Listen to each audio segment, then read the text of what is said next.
শিক্ষার্থীবৃন্দ, নিশ্চয়ই তোমরা অনেক ভালো আছো। তো আজকে আমরা যে টপিকসটা নিয়ে আলোচনা করব, এটা ইন্টারমিডিয়েটের অনেক জনপ্রিয় একটা টপিকস, ম্যাট্রিক্স, এবং অনেক সহজও, তবে অনেক গুরুত্বপূর্ণ। তো বিষয়টা আজকে ভালো মতো আমরা বোঝার চেষ্টা করি। চলো শুরু করা যাক। প্রথমে বলতে চাই যে ম্যাট্রিক্স এই জিনিসটা প্রথম কে উচ্চারণ করছে মুখ দিয়ে, তার নামটা কি? সে হলো জেমস জোসেফ সিলভেস্টার।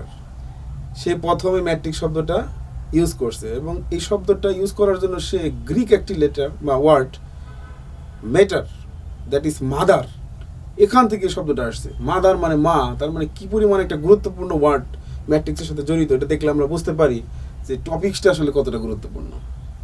তো এরপরে সুইস গণিতবিদ ক্রেমার, জার্মান গণিতবিদ লিবনিজ এটাকে বর্তমানে যে শব্দটা সবচেয়ে জনপ্রিয় অ্যারে, এই শব্দটার সাথে ম্যাট্রিক্সকে মিল করেছে। এরপর আরও অনেক গণিতবিদ বিজ্ঞানী ম্যাট্রিক্স নিয়ে অনেক কাজ করেছে। তো ম্যাট্রিক্স ইউজ হয় কোথায়, এটা কেন শিখবো? যে সায়েন্সের এমন কোনো জায়গা নাই, সায়েন্স বললে ভুল হবে, আসলে মহাবিশ্বের এমন কোনো জায়গা নাই যেখানে ম্যাট্রিক্সের ইউজ নাই। তো প্রথমে আমরা বলতে পারি ফিজিক্স, কেমিস্ট্রি, ইকোনমিক্স, আধুনিক যে একটা বিজ্ঞান বর্তমানে কোয়ান্টাম মেকানিক্স, সেখানে ম্যাট্রিক্স ইউজ হচ্ছে। তো যাই হোক, এগুলো শুনলে আমাদের মনে হয় আমি বইয়ের কথা বলতেছি। তো প্রথমে আমরা একটু আগে জানি ম্যাট্রিক্স দেখতে কেমন, তারপরে আমরা কোথায় কোথায় ইউজ হয় আমরা একটু দেখি। দেখো, আমি প্রথমে একটা সংজ্ঞার মতো বলি। দুটো থার্ড ব্র্যাকেট অথবা দুটো ফার্স্ট ব্র্যাকেট অথবা দুটো ডাবল বার দ্বারা আবদ্ধ তথ্যের বা সংখ্যার আয়তাকার বিন্যাসকে ম্যাট্রিক্স বলে। তো এর একটা উদাহরণ আমরা দিলে আরো ক্লিয়ার হয়ে যায় যে একজন ছাত্রের 4 সেমিস্টারে গণিত, পদার্থ, রসায়ন বিজ্ঞানের নাম্বার আমরা এখানে দিয়ে রাখছি। তো এটা একটা নর্মাল ডিজাইনে আছে। তো এখন আমরা এটাকে এইভাবে এক্সপ্রেস করতে পারি কিনা দেখো। সেই জিনিসটাকে আমরা ম্যাট্রিক্স দিয়ে লিখলাম। তার মানে কি, দুই পাশে দুটি থার্ড ব্র্যাকেট, তুমি ইচ্ছা করলে ফার্স্ট ব্র্যাকেটও দিতে পারো, ইচ্ছা করলে ডাবল বারও দিতে পারো। তাহলে এই একটা সিম্পল ডিজাইন, এই ডিজাইনটার নাম হচ্ছে ম্যাট্রিক্স। তো এখন কোশ্চেন হলো, এই জিনিসটা আমরা জীবনে ইউজ করছি নাকি কোথাও? এখন আমি বলতে চাই যে আমরা আমাদের জীবনের শুরুতেই ম্যাট্রিক্স ব্যবহার করেছি। কীরকম? যেমন মনে করে দেখো, জীবনে প্রথম যখন আমরা স্কুলে গেলাম, আমার মনে হয় আমাদের সবারই একটা রুটিন ছিল। সেই রুটিনটা দেখতে কিন্তু চিন্তা করে দেখো, একদিকে ছিল শনি, রবি, সোমমঙ্গল, আর একদিকে ছিল first period, second period, third period. সেটাকে যদি ডিজাইন করি, সেটা কিন্তু আলটিমেটলি এটাই হবে, রো আর কলাম। তার মানে সেই জীবনের শুরু থেকে ম্যাট্রিক্স। আর এরপরে ক্লাসে গেলাম, ক্লাসে যে বসলাম, সেই বসার যে ডিজাইনটা, সেটাও ম্যাট্রিক্স, কারণ বেঞ্চ, রো, কলাম, সেটা ম্যাট্রিক্স। তার মানে এই যে এত সুন্দর ডিজাইন, এটা আগে কখনো ফিল করে নাই কেউ। পড়াশোনা অনেক আগে স্টার্ট হয়েছে, কিন্তু 1750 খ্রিস্টাব্দে জেমস জোসেফ সিলভেস্টার আমাদের এই ম্যাট্রিক্স জিনিসটা নিয়ে আসছে। তো আসো এই ইউজটা আমরা আরও দেখি। এই দেখো ক্লাসরুম, কি সুন্দর ম্যাট্রিক্স, রো কলাম। এরপরে এই যে ক্লাস রুটিন, একদম অরিজিনাল, যে এই জিনিসের সাথে আমাদের এই ম্যাট্রিক্সের কানেকশন আছে। রেজাল্ট কার্ড, সেটাও ম্যাট্রিক্স। তার মানে ম্যাট্রিক্স নাই কোথায়, এভরিথিং জায়গায় এই ম্যাট্রিক্সটা ইউজ হচ্ছে। তার মানে আমরা বলতে পারি, আমরা এখন আজ থেকে যেদিকে তাকাবো সেদিকে আমরা ম্যাট্রিক্স দেখতে পাবো।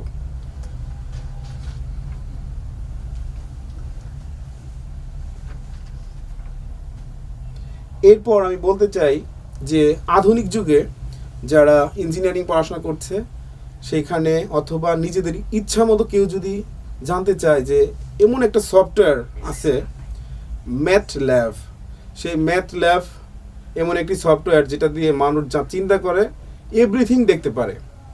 যেমন কোনো চিত্রশিল্পী যে ছবি আঁকে, সেই ছবিটাও সফটওয়্যার দিয়ে আঁকা সম্ভব।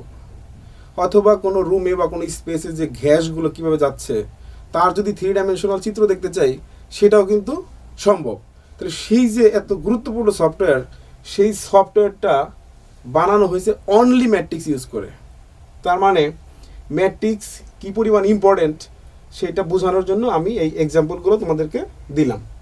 দেখো এই যে কত সুন্দর চিত্র, এটা বানানো হয়েছে ম্যাট্রিক্স দিয়ে। তাহলে এই যে সফটওয়্যারটা, এই সফটওয়্যারটা বানাইছে পৃথিবীর বিখ্যাত ইনস্টিটিউট MIT। তো সেইখানে ব্যবহার করা হয়েছে অনলি ম্যাট্রিক্স। এই যে একটা 3 ডাইমেনশনাল ফিগার হার্টের ছবি, এটাও বানানো হয়েছে ম্যাথল্যাব ইউজ করে। আর ম্যাথল্যাব বানানো হয়েছে অ্যারে, দ্যাট ইজ ম্যাট্রিক্স।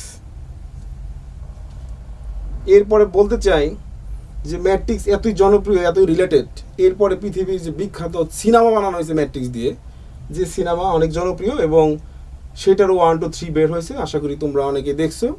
সেটা দেখলেও একটু আইডিয়া পাওয়া যাবে ম্যাট্রিক্স কতটা গুরুত্বপূর্ণ। আসো আমরা প্রথমে সবচেয়ে বড় ম্যাট্রিক্সের এক্সাম্পল দেখব। দেখো এই একটা ম্যাট্রিক্স, এই ম্যাট্রিক্সে কতগুলো রো আর কতগুলো কলাম আছে সেই জিনিসটা আমরা একটু দেখতে চাই।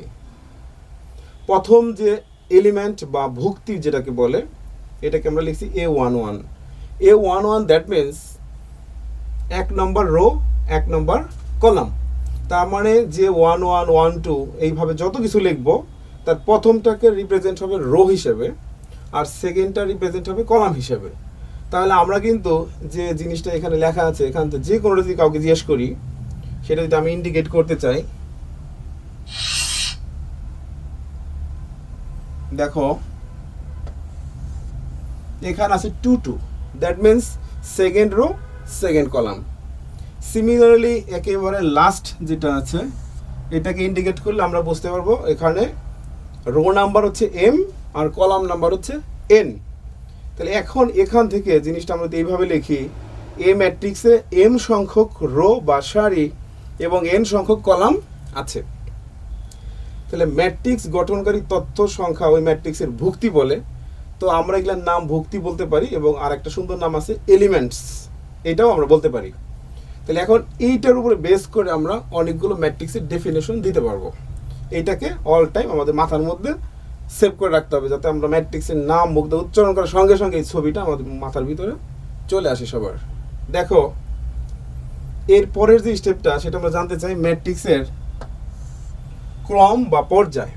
ক্রম বা পর্যায় মানে হলো কতগুলো রো কতগুলো কলাম আছে, এই জিনিসটাকে একসাথে যদি আমরা এইভাবে লিখি, দেখো M/N, এটা কিন্তু ক্রস চিহ্ন, এটা একটা নাউন বলতে পারো। এটাকে আমরা M × N বলতে পারবো না, আমাদেরকে বলতে হবে M/N।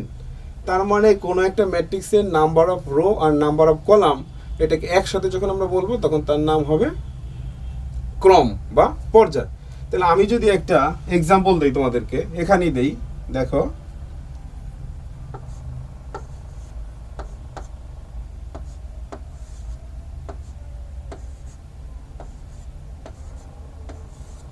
দেখো এখানে আমি একটা ম্যাট্রিক্স লিখলাম যেটা হচ্ছে 1, 2, 3, 4, that means row 1 row 2। Similarly এদিকে যদি চিন্তা করো, দেখো এখানে আছে কলাম 1 কলাম 2। তার মানে এখানে আমরা বলতে পারি এইটার অর্ডার দ্যাট ইজ ক্রম হচ্ছে 2/2। তার মানে আমরা যতগুলো রো যতগুলো কলাম থাকবে, আমরা এখন ম্যাট্রিক্স দেখতে কেমন, ম্যাট্রিক্সের কিভাবে ইউজ করতে হয়, কোন কোন চিহ্ন ব্যবহার করা লাগে, এর ক্রম কি ভুক্তি কি, এই সব কিছু কিন্তু চিনলাম। চলো এর পরের অপশনে আমরা যাই। এরপর আসলাম আমরা রো ম্যাট্রিক্স। তার মানে আমি যেভাবে সংখ্যাটা লিখছি যে কোনো ম্যাট্রিক্সের যদি একটি মাত্র রো থাকে তখন আমরা তাকে বলবো রো ম্যাট্রিক্স। তো তার একটা এক্সাম্পল দেই, দেখো 1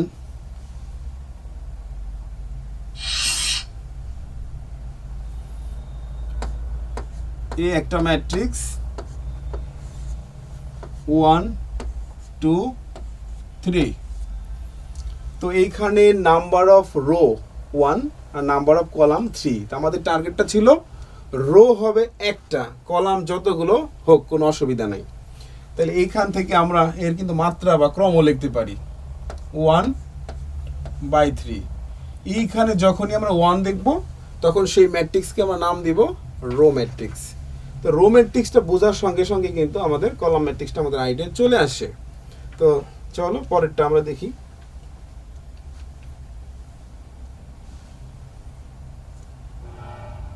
কলাম ম্যাট্রিক্স, তার মানে অবশ্যই এখান থেকে আমরা বুঝতে পারি যে ম্যাট্রিক্সের একটি মাত্র কলাম তাকে আমরা বলবো কলাম ম্যাট্রিক্স। তো সেখানে আমরা একটা এক্সাম্পল দেই।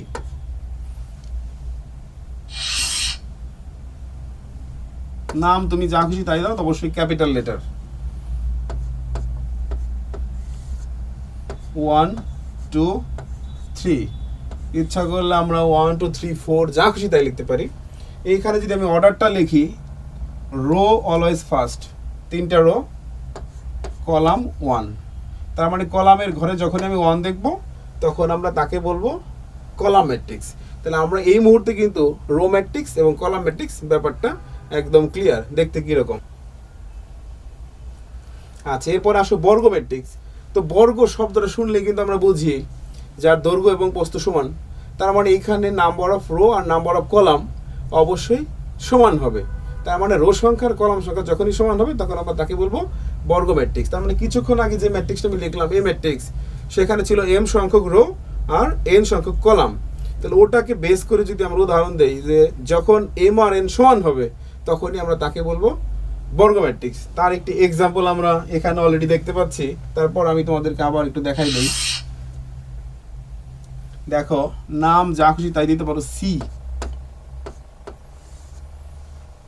1 2 3 4 5 6 7 8 9, তার মানে এখানে নাম্বার অফ রো 3 আর number of column 3, that is 3 আর 3 যেহেতু ইকুয়াল, সো দ্যাট এটা অবশ্যই বর্গ ম্যাট্রিক্স। তাহলে আমরা এখানে অল টাইমই এই মাত্রাটা কিন্তু লিখবো, মাত্রা দেখলেই সবগুলো এক্সাম্পল কিন্তু আমাদের কাছে একেবারেই ক্লিয়ার হয়ে যাচ্ছে। মুখ্য কর্ণ, মুখ্য শব্দটা শুনলেই মনে হয় প্রধান, তার মানে মুখ্য কর্ণ আর একটা নাম আছে প্রধান কর্ণ বা মেইন ডায়াগোনাল। সেটা আমি একদম সরাসরি এক্সাম্পল দিয়ে তোমাদেরকে এখানে দেখাই। একটু নতুন করে লিখি, দেখো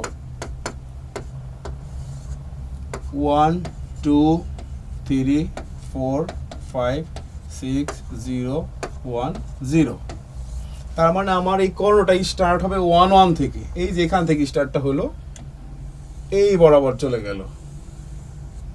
তার মানে আমরা যদি এইভাবে সংখ্যাটা দেই, যে কর্ণটি 1 1 অবস্থান থেকে শুরু হয় তার নাম হচ্ছে মুখ্য কর্ণ। তার মানে 1 নম্বর সারি আর 1 নম্বর কলাম 1 1। তাহলে এই সাথে সাথে আমরা ইচ্ছা করলে বলতে পারি গৌণ কর্ণ কি জিনিস। তাহলে অবশ্যই যে কর্ণটা এই দিক থেকে আর একটা কর্ণ আছে সেটা কিন্তু আমরা এখান থেকে এমনি দেখতে পারি। তাহলে আমরা মুখ্য কর্ণ এবং গৌণ কর্ণ একসাথে শিখে গেলাম। তাহলে মুখ্য কর্ণের সংখ্যাটা যখনই আসবে তখন আমরা বলবো যে কর্ণটি 1 1 অবস্থান থেকে স্টার্ট হয় তাকে বলা হয় মুখ্য কর্ণ।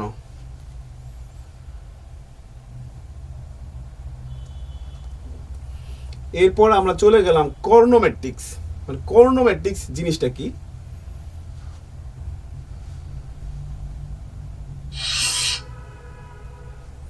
দেখো, বি একটা ম্যাট্রিক্স আমি নিলাম, 1 2 3 একটা স্টাইলে লিখছি। দেখো 0 0 0 0 0 0, তার মানে আমি 3/3 অর্ডারের একটা ম্যাট্রিক্স লিখলাম এবং যার মাত্রা 3/3, তার মানে এটা অবশ্যই বর্গ ম্যাট্রিক্স।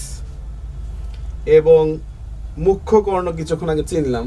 তো এখন যদি আমি বলি যে বর্গ ম্যাট্রিক্সের মুখ্য কর্ণের উপাদানগুলো অশূন্য, বাকি সবাই শূন্য, অতএব সেই ম্যাট্রিক্সকে আমরা বলবো কর্ণ ম্যাট্রিক্স। তার মানে একদম ক্লিয়ার দেখা যাচ্ছে যে মুখ্য কর্ণের উপাদানগুলো একমাত্র নন জিরো, বাকি সবাই জিরো। যদি এই ঘটনা ঘটে বা এরকম কোনো চেহারা আমরা দেখি তখন তার নাম হবে আমাদের কর্ণ ম্যাট্রিক্স বা দ্যাট ইজ ডায়াগোনাল ম্যাট্রিক্স। চলো পরেরটা দেখি আমরা। এরপর আসলো স্কেলার ম্যাট্রিক্স। এক্সাম্পল দিয়ে দিচ্ছি। নাম যা খুশি তাই দাও, এ বি সি একটা নাম দিলেই হইলো। 2 2 2,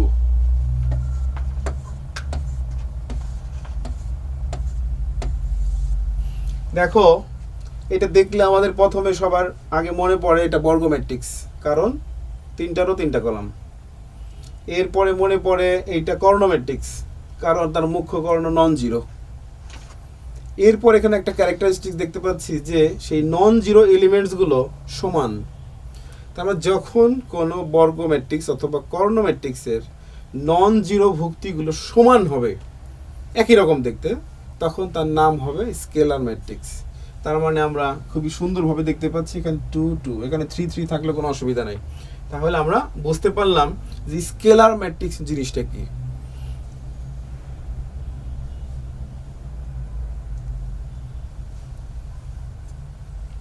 আচ্ছা, এরপরে দেখো অভেদক বা একক ম্যাট্রিক্স, আইডেন্টিটি ম্যাট্রিক্স বা ইউনিট ম্যাট্রিক্স। নাম দেখলেই বোঝা যায় ইউনিট মানে ওয়ান এর কানেক্টেড, ওয়ানের সাথে কানেক্টেড।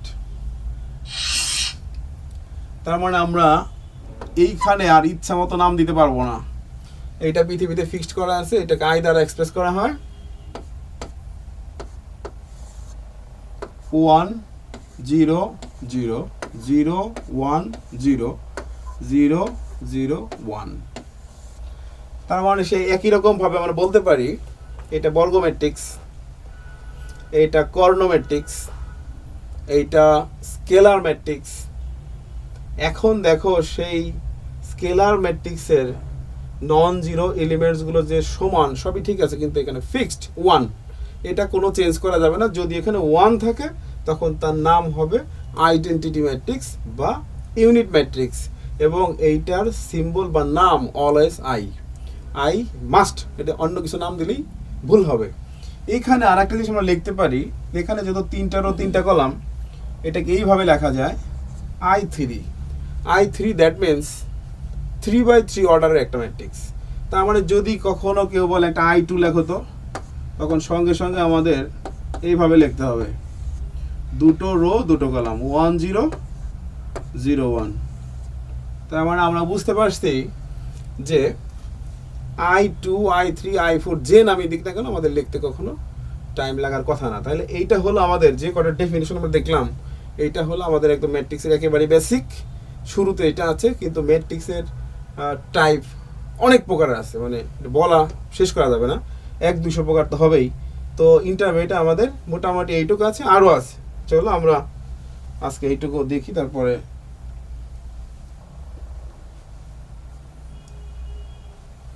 শূন্য ম্যাট্রিক্স। নাম শুনলেই বোঝা যায় শূন্য, জিরো, আর কিছু নাই।